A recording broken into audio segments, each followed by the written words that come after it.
జనసేన అధినేత పవన్ కళ్యాణ్ ఢిల్లీలో సీఎం రేఖా గుప్తా ప్రమాణ స్వీకారంలో పాల్గొన్నారు. దీక్షా వస్త్రాల్లో పవన్ కళ్యాణ్ ఉండటంతో పాటు ఇటీవలి కాలంలో తీర్థయాత్రలకు ఎక్కువ సమయం కేటాయిస్తున్న పవన్ కళ్యాణ్ మీరు హిమాలయాలకు వెళ్లే ప్రణాళికల్లో ఉన్నారా అని సరదాగా మోదీ ప్రశ్నించారు. అయితే ఇంకా సమయం ఉందని పవన్ సమాధానమిచ్చారు. పవన్ కళ్యాణ్ కు నిజంగా హిమాలయాలకు వెళ్లాలన్న ఆలోచన ఉందో లేదో కానీ ఇంకా సమయం ఉందని సమాధానం ఇవ్వడంతో కొత్త ఊహాగానాలు పట్టుకువచ్చే అవకాశం ఉంది. స్టేజ్ మీద మోదీ పవన్ సరదాగా ఏం మాట్లాడుకున్నారో కింద ఉన్న వారికి తెలియదు. డిప్యూటీ సీఎం పవన్ కళ్యాణ్ ఇటీవల కేరళ, తమిళనాడులో 4 రోజుల పాటు పర్యటించారు. పలు ఆలయాలను సందర్శించారు. తరువాత కుంభమేళాకు కుటుంబ సమేతంగా వెళ్లి పుణ్య స్నానం చేశారు. అలాగే ఆయన సనాతన ధర్మ పరిరక్షణ కోసం ఉద్యమం చేస్తున్నారు.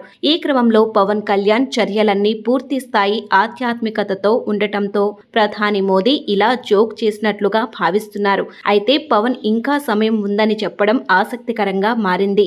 పవన్ కళ్యాణ్ లో ఆధ్యాత్మిక భావనలు, ప్రశాంతత సాధన కోసం చేసే క్రియలు అంటే ఆసక్తి అని సన్నిహితులు చెబుతారు. రజనీకాంత్ తరహాలో హిమాలయాలకు వెళ్లి వచ్చినా ఆశ్చర్యం లేదన్న అభిప్రాయం రాజకీయ వర్గాల్లో వినిపిస్తోంది.